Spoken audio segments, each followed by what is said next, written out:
આપણો ધર્મ છે જેને માં કહીએ છીએ. તમે જુઓ, માં ભાગવતની કથામાં તમને મેં બતાવ્યું ગાયનું કેટલું મહત્વ છે. ભગવાન કૃષ્ણ માથેથી કોઈ પણ જાતની જરા કે આમ ઘાત જાય ને, એટલે માં યશોદા શું કરતા? ગૌશાળામાં જઈ ગાયનું છાણ લીપે, ગૌમૂત્રનો છંટકાવ કરે અને ગાયનું પૂંછડું એના ઉપર ઉતારે. યશોદાએ કોઈ દી કોઈની પાસે દોરા કરાવવા ગયા હોય, કોઈ જાતનો ઓલો લોખંડનો હળિયો ધગાવીને પોલા ડામ દેવરાવા ગયા હોય, છોકરું સારું થઈ જાય, આવું કોઈ દી હજી સુધીમાં મેં ભાગવતમાં સાંભળ્યું નથી. એ તો આપણી અંધશ્રદ્ધા છે. આપણે છોકરાઓને ડામ દેવડાવીએ છીએ. મારા છોકરાને હવે નજર લાગી ગઈ. છોકરાને શું કામ બાળકોને હેરાન કરો છો એવા ડામ દઈને? જો આ બાજુ કોઈ એવી અંધશ્રદ્ધા હોય ને, તો મારી આપ સૌને પ્રાર્થના છે, બાપ, આમાંથી તમે દૂર થાજો. હવે આપણે 21મી સદીમાં જીવન જીવીએ છીએ. તમે શ્રદ્ધા રાખો, અંધશ્રદ્ધાને દૂર કરો. મેં આ વાક્ય અગાઉ પણ કહ્યું હતું.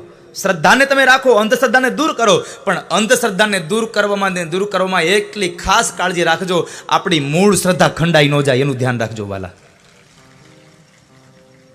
મૂળ શ્રદ્ધા ન ખંડાઈ જાય, શ્રદ્ધાનું ખંડન ન થઈ જાય. તો આ તારી સાચી ખોટી વાણી. આપણે કોઈને ખરાબ શબ્દો કીધા હોય તો પણ એ જિંદગીભર યાદ હોય, કોઈને સારા શબ્દો કીધા હોય તો પણ યાદ હોય. તો જો સારા શબ્દોથી કોઈનું સારું જ થતું હોય તો ભગવાનને એટલી પ્રાર્થના તો ચોક્કસ કરીએ, પ્રભુ બીજું કાંઈ કરીએ કે ન કરીએ પણ અમારાથી કોઈને દુઃખ ન લાગે એવા શબ્દો અમે બોલીએ. અમારું વર્તન એવું ન થાય કોઈને દુઃખ લાગે.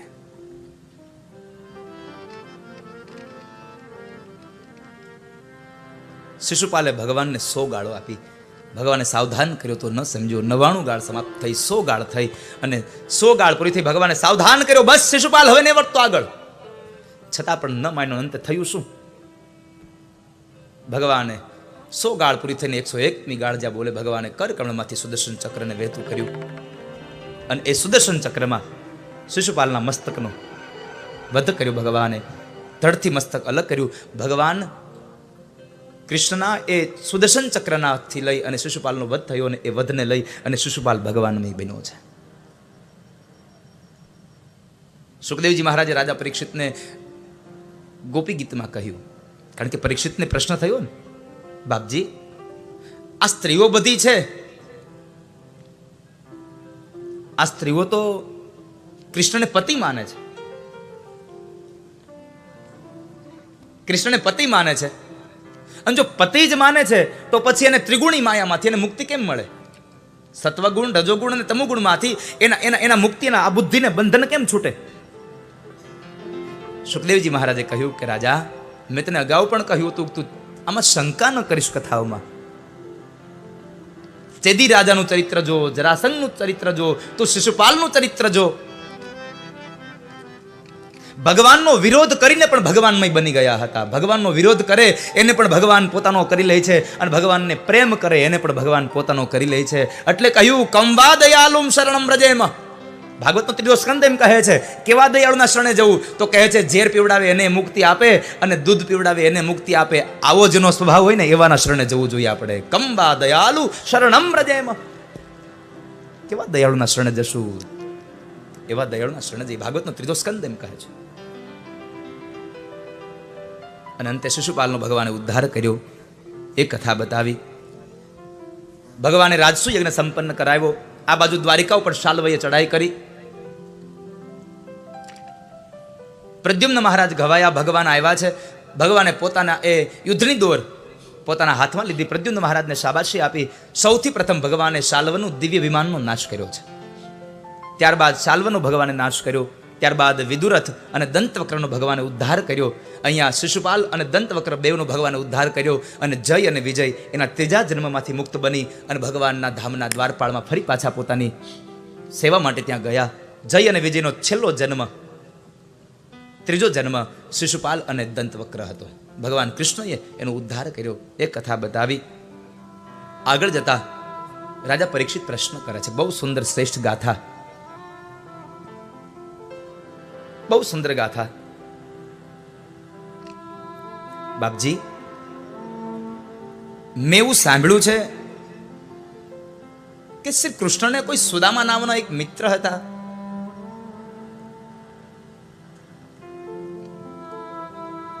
સુદામા નામના મિત્ર હતા. મેં એવું સાંભળ્યું છે, આ વાત સાચી છે? હા રાજા. શ્રીમદ ભાગવતના 10મા સ્કંદના ઉત્તરાર્ધમાં 2 અધ્યાયમાં સુખદેવજી મહારાજનું અહીંયા ચરિત્ર, સુદામદેવનું ચરિત્ર ભગવાન સુખદેવે રાજા પરીક્ષિતને 2 અધ્યાયનું સંભળાવ્યું છે. હા રાજા, સાંભળ.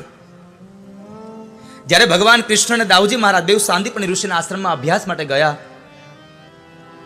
તો ત્યાં પોરબંદરના એક સુદામા નામના એક બ્રાહ્મણ હતા, અને એ બ્રાહ્મણ ભગવાનના મિત્ર હતા. ભગવાને એના ઉપર બહુ અતિ કૃપા કરી છે, અનુગ્રહ કર્યો છે.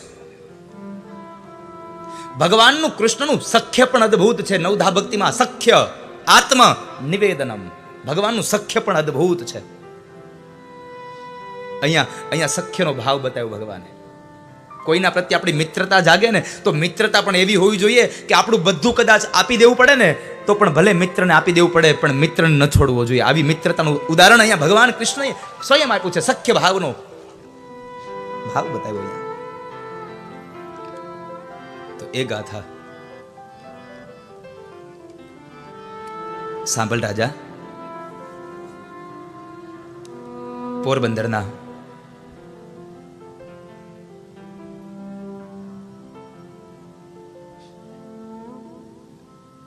એ સુદામા બ્રાહ્મણની ગાથા છે. ભાગવતકાર એમ કહે છે, ભલે સુદામદેવ નિર્ધન હતા, પણ તમે કોઈ એને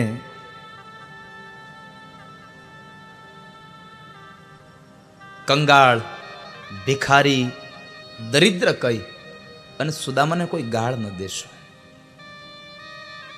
સુદામાને કોઈ ગાળ ન દેશો ભિખારી કહીને. કારણ સુદામા પાસે પૈસાનું ધન ભલે ન હતું, પણ ભક્તિનું ધન અમાપ હતું. બાપ, ભક્તિ એની પાસે બહુ હતી. અને મારી દ્રષ્ટિમાં જો મારા વાક્યમાં કહું, મારી જવાબદારી સાથે કહું, તો હું એટલું કહી શકું, આ દુનિયામાં સૌથી ધનિકમાં ધનિક માણસ સુદામા બ્રાહ્મણ હતો. શું કામે? એનું પણ કારણ છે. પ્રશાંત આત્મા, જીતેન્દ્રિય. સુદામાને પ્રશાંત આત્મા કહ્યો છે ભાગવતના શ્લોકોમાં. સુદામદેવને પ્રશાંત આત્મા કહ્યો. શાંત અને પ્રશાંતમાં બેમાં ફેર છે.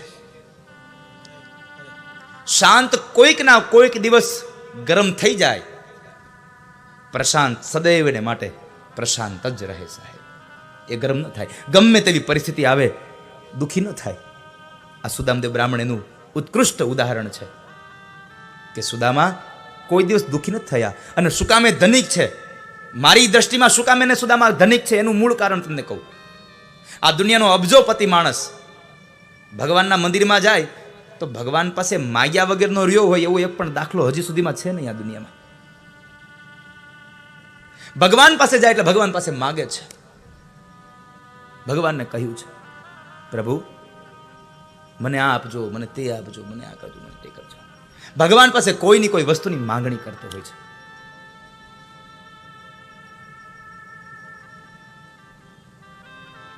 અને સુદામા બ્રાહ્મણ ધનિક એટલા માટે કહું છું, રહેવા માટે સારું મકાન નથી, પહેરવા માટે પૂરા કપડાં નથી, પહેરવા માટે પૂરા કપડાં નથી.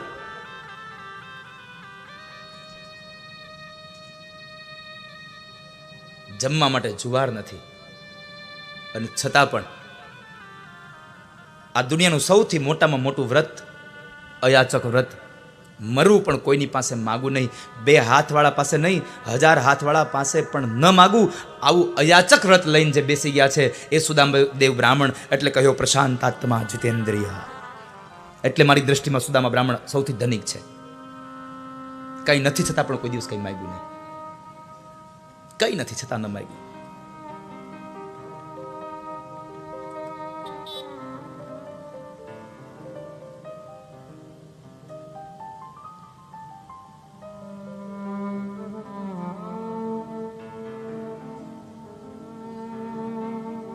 રાજા,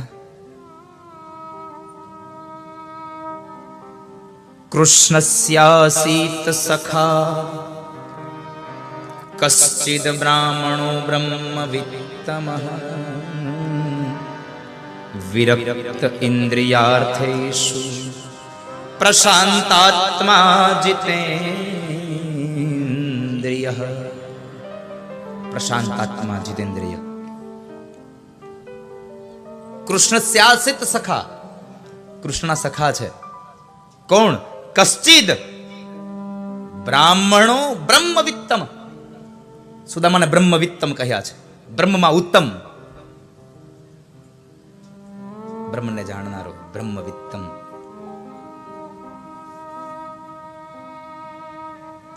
દ્વિજ શ્રેષ્ઠ બ્રહ્મવિત્તમ, બ્રહ્મને જાણનારો, વિરક્ત, મહાજ્ઞાની, વિદ્વાન છે, પણ કોઈના ઘરે કથા વાર્તા કરવા જાય નહીં. પોતાના ઘરમાં પોતે કથા વાંચે અને પોતાની પત્ની અને પોતાના બાળકોને કથા સંભળાવે છે. પોતાના બાળકોની કથા સંભળાવે છે.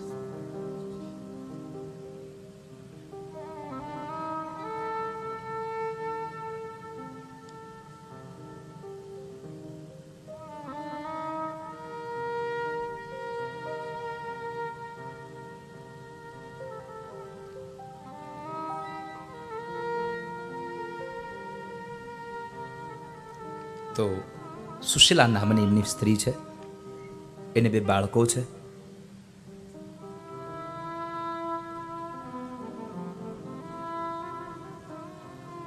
એક વખતના સમયે ઘણા દિવસોના ઉપવાસ થઈ ગયા. બાળકો પણ ભૂખને લઈને ખૂબ દુઃખી થાય છે અને એની માતા સુશીલાને કહે છે, માં બહુ ભૂખ લાગી છે, જમવા આપો ને. માની આંખોના ખૂણા ભીના થઈ ગયા. આકાશ તરફ નજર કરીને કહે છે, પ્રભુ તમારે મને માં બનાવવી હતી તો મને થોડુંક ધન આપવું તું, મારા છોકરાઓને જમાડી શકું. અને જો તમારે આટલી જ ગરીબાઈ આપી હતી કે જમવા માટે જુવાર પણ ન હોય મારા ઘરમાં, તો તમારે મને માં નહોતી બનાવી. કારણ મારા દીકરાઓનું દુઃખ મારાથી નથી જોયું જવાતું. હવે મારા દીકરાઓનું દુઃખ નથી જોવાતું મારાથી.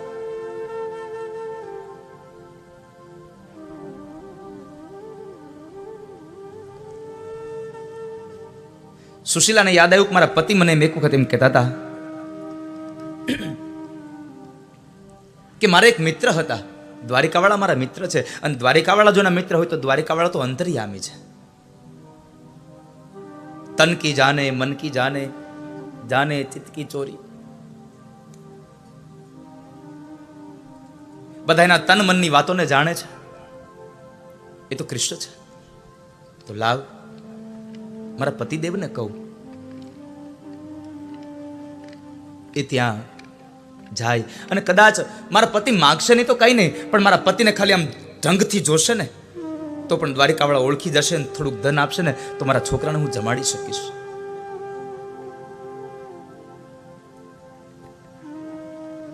સુદામદેવ બ્રાહ્મણને કહે છે, પતિદેવ તમને યાદ છે તમે મને એકવાર વાત કરતા હતા કે તમે જ્યારે અભ્યાસ કરતા ત્યારે દ્વારિકાવાળા તમારા મિત્ર છે? અરે હા સુશીલા, દ્વારિકાવાળા મારા મિત્ર છે, અમે બેઉ સાથે ભણતા.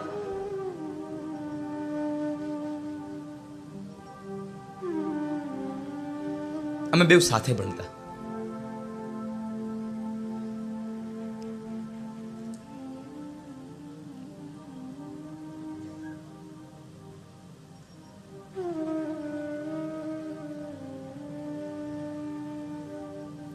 તો એક કામ કરો ને, તમે મળી આવો ને તમારા મિત્રને, જાઓ ને.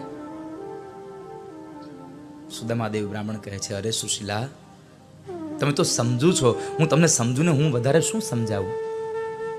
તમને તો ખબર છે કે મારે અયાચક વ્રત છે, હું મરી શકું પણ માંગી ન શકું. અરે હું તમને માગવાનું ક્યાં કહું છું, હું તો તમને દ્વારિકાવાળાના દર્શન કરવા અને તમારા મિત્રને મળવા જવાનું કહું છું. સુશીલા તમે જો દ્વારિકાવાળાના દર્શન કરવા જવા માટેની વાત કરતા હોય તો મારે દ્વારિકા જવાની જરૂર ન પડે દર્શન કરવા. કારણ હું તો મારી આંખો બંધ કરું ને તો દ્વારિકાવાળો મને અહીંયા જ દેખાઈ જાય છે, મારે દ્વારિકા જવાની જરૂર નથી પડતી. પણ સુદામદેવ બ્રાહ્મણને મનમાં વિચાર આવ્યો, મારા લગ્ન થયાના આટલા વર્ષો વ્યતીત થયા, મારી પત્ની મારી પાસે કોઈ દી કંઈ માગ્યું નથી, આજ પહેલી વાર માગ્યું, અને એ પણ શું, મારા મિત્રને મળવા જવાનું અને દ્વારિકાવાળાના દર્શન કરવા જવાનું. પણ હું જાઉં કેમ જાઉં? કારણ કે કોઈના ઘરે ખાલી હાથ જવાય નહીં. સુશીલા, હું કેમ જાઉં? ખાલી હાથ કઈ રીતે જાઉં? કદાચ કૃષ્ણના લગ્ન થઈ ગયા હોય, એના બાળકો એમને મારી પાસે આવે તો હું એને આપું શું? એવું કહેવાય છે કે પડોશમાંથી એક ખૂબ પૌવા માગી આવ્યા છે. ઘરમાં કપડું ન હતું, પોતાની સાડીનો એક છેડો ફાડી અને એમાં પોટલી બાંધી અને સુદામદેવ બ્રાહ્મણના હાથમાં પીને કહે છે કે લ્યો ભૂદેવ,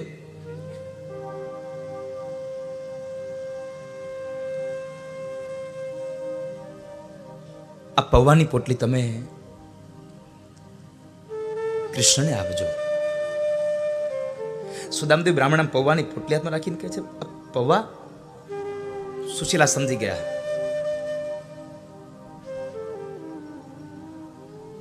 સુશીલા સમજી ગયા કે પતિદેવને એમ થાય છે કે આવા પૌવા મારે, એને શરમ આવે છે. અને તરત જ સુશીલાએ કહી દીધું, સાંભળો નાથ, પતિદેવ, તમને કદાચ આ પૌવા દેવામાં એમ લાગે ને કે આ પૌવા એને દેવા, તમારા મિત્રને પૌવા લઈ જાઓ, તો તમે કામ કરજો, આ પૌવાની પોટલી કૃષ્ણના હાથમાં આપીને એટલું કહેજો કે તારી ભાભીએ તારા માટે મોકલાવ્યા છે.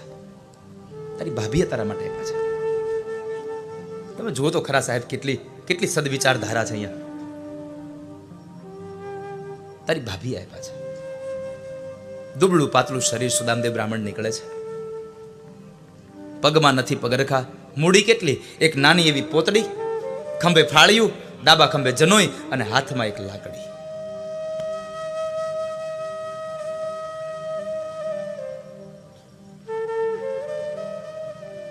સુદામાદેવ બ્રાહ્મણ નીકળે છે.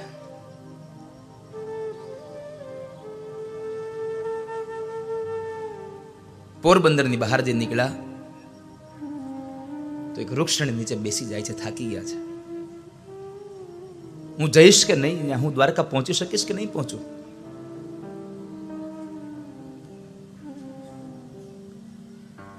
અને એમ બરાબર એમને નીંદર ચડી ગઈ, કારણ કે થાક લાગ્યો, ઘણા દિવસના ઉપવાસ થયા. હવે શરીરમાં તાકાત હોય નહીં તો ચાલે કેટલુંક માણસ. અને એ સમયે ભગવાને આજ્ઞા કરી ગરુડજીને, ગરુડજીએ સુદામદેવ બ્રાહ્મણને લઈને દ્વારિકાની બહાર એક વૃક્ષ નીચે સુવાડ્યા છે.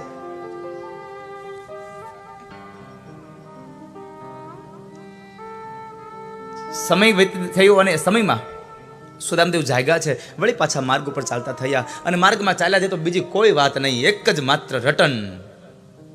માર્ગ મેં ગાતે ચલે હરે કૃષ્ણ હરે રામ, હરે કૃષ્ણ હરે રામ. એક જ નામનું રટન કર્યા જાય અને ચાલતા ગયા. બરાબર એક નવું નગર દેખાય છે. એટલે નગરને દેખાય જોયું એટલે વટે માર્ગોને પ્રશ્ન કર્યો કે ભાઈ આ કયું શહેર છે? ભૂદેવ, આ તો દ્વારિકા છે. દ્વારિકા છે? સુદામદેવ બ્રાહ્મણને ભરોસો ના આવ્યો કે આટલું જલ્દી મારે દ્વારિકા આવી ગયું. ન હોય,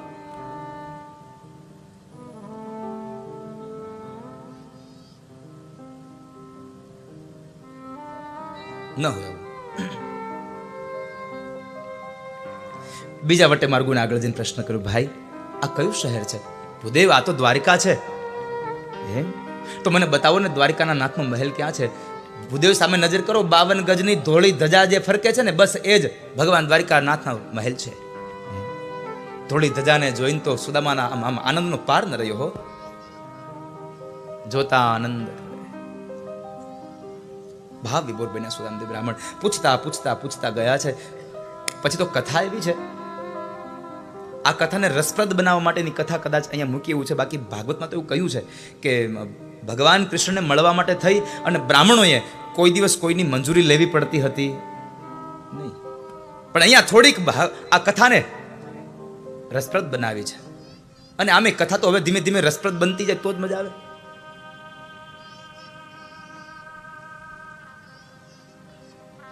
રસપ્રદ બને તો મજા આવે.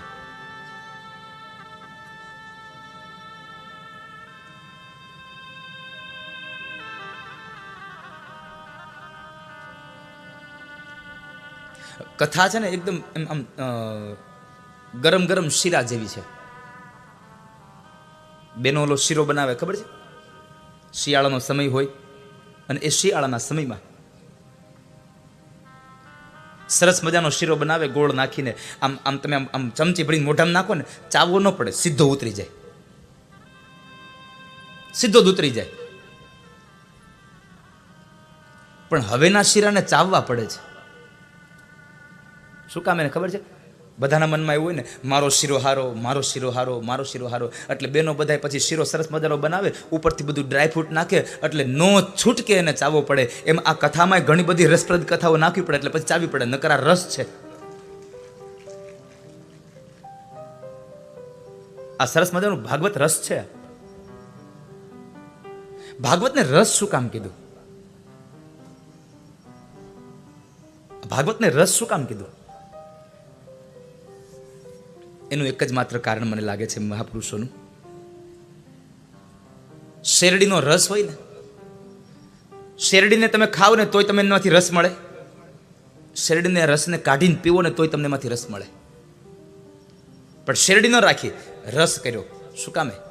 શેરડી જો રાખી હોય ને તો એના રસ માટે પછી પાત્રતા જોઈએ. નાનું બાળક શેરડી ન ખાઈ શકે, કારણ કે મોઢામાં દાંત ન હોય. ગવઢિયા હોય એ ન ખાઈ શકે, કારણ કે મોઢામાં દાંત ન હોય. તો શેરડી ખાવા માટે, શેરડીના રસ માટે તમારી યુવાની અવસ્થા હોવી જોઈએ, તમારી અંદર સક્ષમતા હોવી જોઈએ, તો જ તમે શેરડીનો રસનો સ્વાદ ચાખી શકો. પણ એટલા માટે ભગવાને અહીંયા શેરડી ન રાખી, પણ શેરડીનો રસ બનાવ્યો. શું કામ?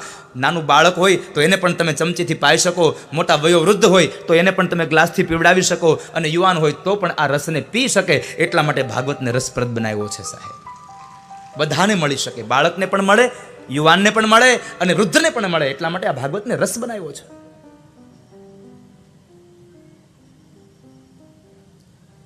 રસ પ્રવાહ સંસ્થેન, રસ પ્રવાહ છે.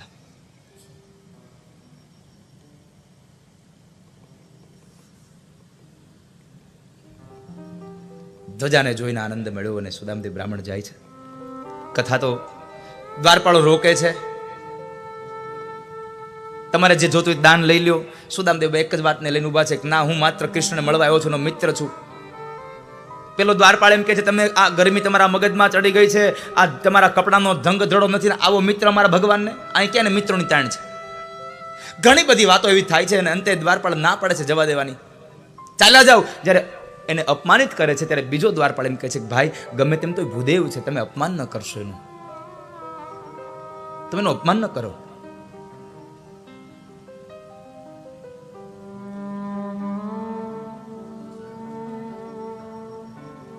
ભૂદેવ, મને આપ એટલું કહો, આપ ક્યાંથી આવો છો ને તમારું નામ શું છે?